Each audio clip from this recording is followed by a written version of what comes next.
ನಮಸ್ಕಾರ. ನೀವು ನೋಡ್ತಾ ಇದ್ದೀರಾ ಅಗ್ರಿ ಗ್ರೂಪ್ ಯೂಟ್ಯೂಬ್ ಚಾನಲ್. ರೈತ ಬಾಂಧವರೇ, ಇಂದಿನ ಒಂದು ವಿಡಿಯೋದಲ್ಲಿ ನಾವು ರಾಗಿ ML 365 ಅಲ್ಪಾವಧಿ ತಳಿಯಾಗಿದ್ದು,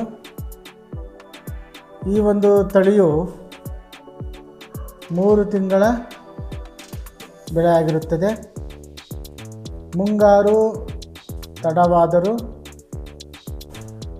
ಮುಂಗಾರು ಆಗಸ್ಟ್ ತಿಂಗಳಿನಲ್ಲಿ ನಾವು ಬಿತ್ತನೆ ಮಾಡಬಹುದು. ಈ ಒಂದು ಬಿತ್ತನೆ ಬೀಜವು ನೀರಾವರಿ ಮತ್ತು ಮಳೆ ಆಶ್ರಿತ ಎರಡಕ್ಕೂ ಸಹ ಶಿಫಾರಸನ್ನು ಮಾಡಲಾಗಿರುತ್ತದೆ. ಈ ಒಂದು ಬಿತ್ತನೆ ಬೀಜವನ್ನು ನಾವು ಬಿತ್ತಬೇಕಾದರೆ ಆಗಸ್ಟ್ ತಿಂಗಳು ಸಮಂಜಸವಾದ ಸರಿಯಾದ ತಿಂಗಳು ಆಗಿರುತ್ತದೆ.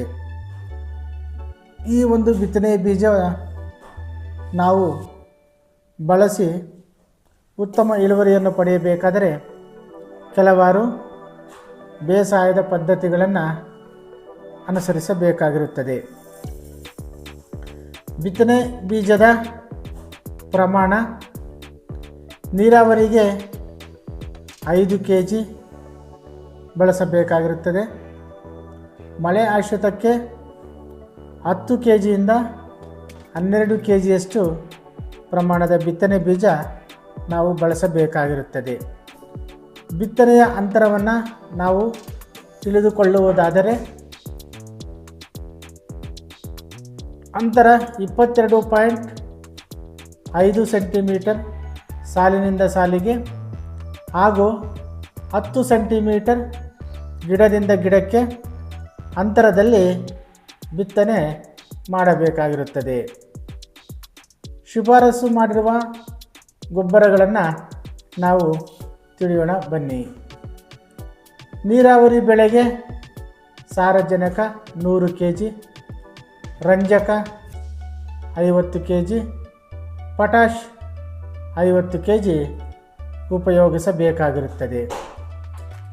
ಮಳೆ ಆಶ್ರಿತಕ್ಕೆ ಸಾರಜನಕ 50 kg, ರಂಜಕ 40 kg, ಪೊಟ್ಯಾಷ್ 25 kg ಬಳಸಿದರೆ ಸಾಕಾಗುತ್ತದೆ.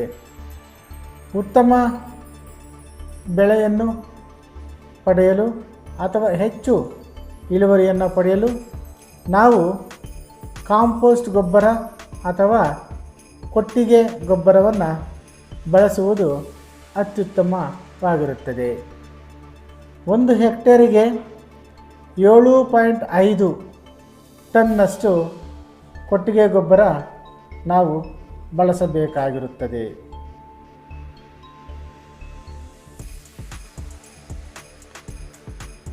ಬಿತ್ತನೆ ವಿಧಾನವನ್ನು ತಿಳಿಯೋಣ ಬನ್ನಿ. ಸಸಿ ಮಾಡಿ ನಂತರ ನಾಟಿ ಮಾಡುವುದು ನೀರಾವರಿಗೆ ಉತ್ತಮ ಮತ್ತು ಸಮಂಜಸವಾದ ವಿಧಾನ ಆಗಿರುತ್ತದೆ.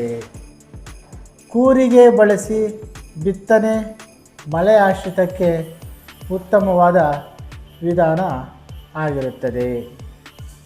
ನಾವು ಬಿತ್ತನೆ ಬೀಜವನ್ನು ಬಿತ್ತುವುದಕ್ಕೆ ಮುಂಚಿತವಾಗಿ ಬೀಜೋಪಚಾರ ಮಾಡಿ ಬಿತ್ತನೆಯನ್ನು ಮಾಡಬೇಕಾಗಿರುತ್ತದೆ. ಯಾವುದರಿಂದ ಬೀಜೋಪಚಾರ ಮಾಡಬಹುದು?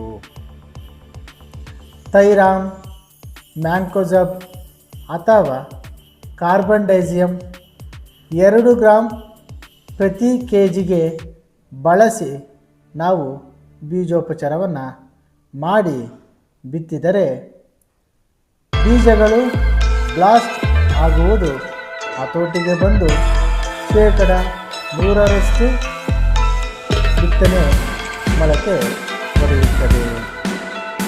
ಅಂತರ ಬೇಸಾಯದ ಕ್ರಮಗಳನ್ನು ತಿಳಿಯುವುದಾದರೆ, ಬಿತ್ತನೆಯಾದ 30 ದಿನಗಳ ನಂತರ ಕುಂಟೆ ಹೊಡೆಯಬೇಕಾಗಿರುತ್ತದೆ. ಕಳೆಯನ್ನು ನಾವು ಸಮಂಜಸವಾಗಿ ತೆಗೆದರೆ ಹೆಚ್ಚು ಇಳುವರಿಯನ್ನು ಪಡೆಯಬಹುದು. ನೀರಿನ ಪ್ರಮಾಣ ಕಡಿಮೆಯಾದರೆ, ನೀರಿನ ಲಭ್ಯತೆ ಇದ್ದರೆ ಅವಶ್ಯಕವಾಗಿ ನಾವು ನೀರನ್ನು ಒದಗಿಸಬೇಕಾಗಿರುತ್ತದೆ. ಮೊಳಕೆಯ ನಂತರ 2 ರಿಂದ 4 ದಿನಗಳಲ್ಲಿ ಸೋಡಿಯಂ ಸ್ಟಾಲ್ 0.75 kg ಪ್ರತಿ ಹೆಕ್ಟೇರಿಗೆ ಅಥವಾ ಐಸೋಪೋಟಾನ್ 0.5 kg ಪ್ರತಿ ಹೆಕ್ಟೇರಿಗೆ ಬಳಸಿ ಮೇಲುಗೊಬ್ಬರ ಶೇಕಡ 50ರಷ್ಟು ಸಾರಜನಕವನ್ನು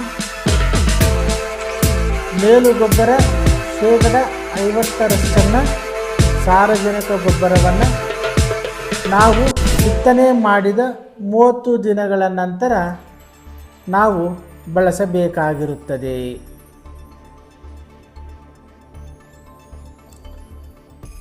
ಕೀಟ ಮತ್ತು ರೋಗಗಳ ಬಾಧೆ ನಿಯಂತ್ರಣಕ್ಕೆ ತರುವುದು ಹೆಚ್ಚು ಇಳುವರಿಯನ್ನು ಪಡೆಯಲು ಅವಕಾಶ ಇರುತ್ತದೆ.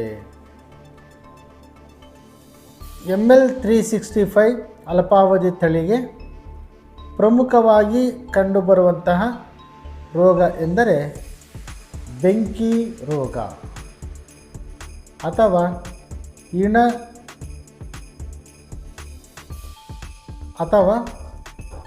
ಇಲಕು ರೋಗ ಕಂಡುಬಂದಲ್ಲಿ ಕಾರ್ಬನ್ ಡೈಸಿಯಮ್ 0.5 ಗ್ರಾಂ ಮತ್ತು ಐಸೋಪಿನ್ ಫಾಸ್ 2 ಗ್ರಾಂ ಅಥವಾ 2.5 ಗ್ರಾಂ ಮ್ಯಾಂಕೋಜಬ್ಬನ್ನು 1 ಲೀಟರ್ ನೀರಿಗೆ ಬೆರೆಸಿ ಸಿಂಪಡಣೆ ಮಾಡಿದರೆ ಬೆಂಕಿ ರೋಗ ಹತೋಟಿಗೆ ಬರುತ್ತದೆ. ಸಸಿ ಮಡಿಯಲ್ಲಿ ಬಿತ್ತನೆ ಮಾಡಿದ 15 ದಿನಗಳ ನಂತರ ನಾವು ನಾಟಿ ಮಾಡಬೇಕು. 20 ರಿಂದ 40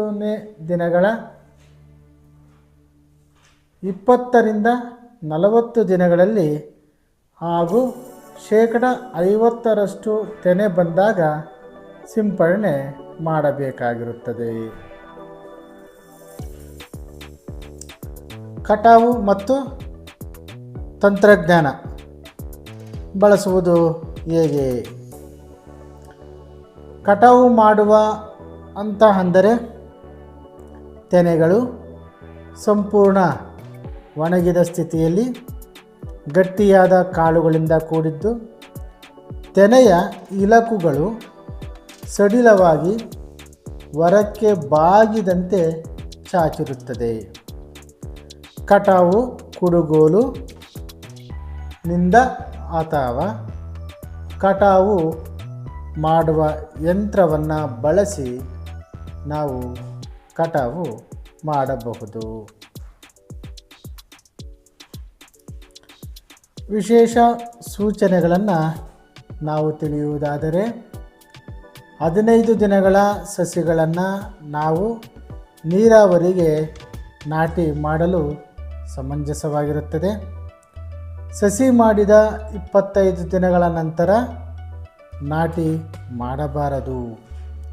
ಆಗಸ್ಟ್ ತಿಂಗಳ ನಂತರ ಬಿತ್ತನೆ ಮಾಡಬಾರದು.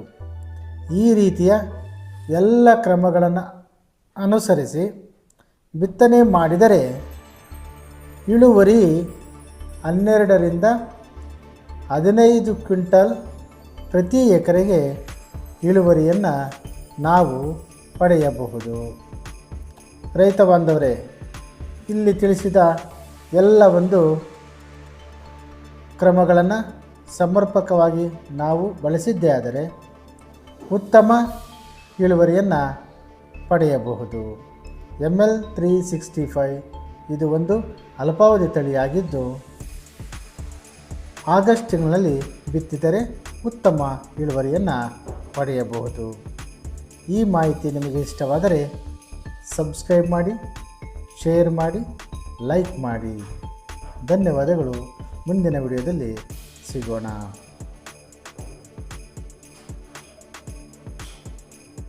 ಸಡಿಲವಾಗಿ ಹೊರಕ್ಕೆ ಬಾಗಿದಂತೆ ಚಾಚಿರುತ್ತದೆ.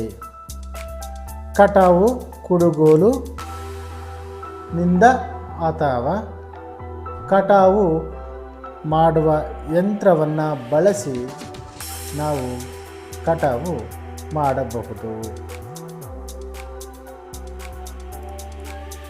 ವಿಶೇಷ ಸೂಚನೆಗಳನ್ನು ನಾವು ತಿಳಿಯುವುದಾದರೆ, 15 ದಿನಗಳ ಸಸಿಗಳನ್ನು ನಾವು ನೀರಾವರಿಗೆ ನಾಟಿ ಮಾಡಲು ಸಮಂಜಸವಾಗಿರುತ್ತದೆ.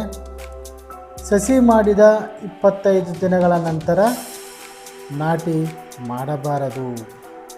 ಆಗಸ್ಟ್ ತಿಂಗಳ ನಂತರ ಬಿತ್ತನೆ ಮಾಡಬಾರದು. ಈ ರೀತಿಯ ಎಲ್ಲ ಕ್ರಮಗಳನ್ನು ಅನುಸರಿಸಿ ಬಿತ್ತನೆ ಮಾಡಿದರೆ ಇಳುವರಿ 12ರಿಂದ 15 ಕ್ವಿಂಟಲ್ ಪ್ರತಿ ಎಕರೆಗೆ ಇಳುವರಿಯನ್ನು ನಾವು ಪಡೆಯಬಹುದು. ರೈತ ಬಾಂಧವರೇ, ಇಲ್ಲಿ ತಿಳಿಸಿದ ಎಲ್ಲ ಒಂದು ಕ್ರಮಗಳನ್ನು ಸಮರ್ಪಕವಾಗಿ ನಾವು ಬಳಸಿದ್ದೇ ಆದರೆ ಉತ್ತಮ ಇಳುವರಿಯನ್ನು ಪಡೆಯಬಹುದು. ML 365 ಇದು ಒಂದು ಅಲ್ಪಾವಧಿ ತಳಿಯಾಗಿದ್ದು,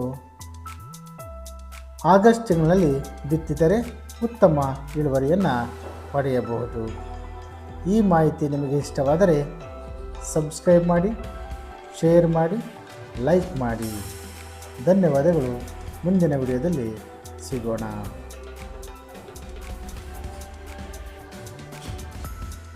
ಸಡಿಲವಾಗಿ ಹೊರಕ್ಕೆ ಬಾಗಿದಂತೆ ಚಾಚಿರುತ್ತದೆ.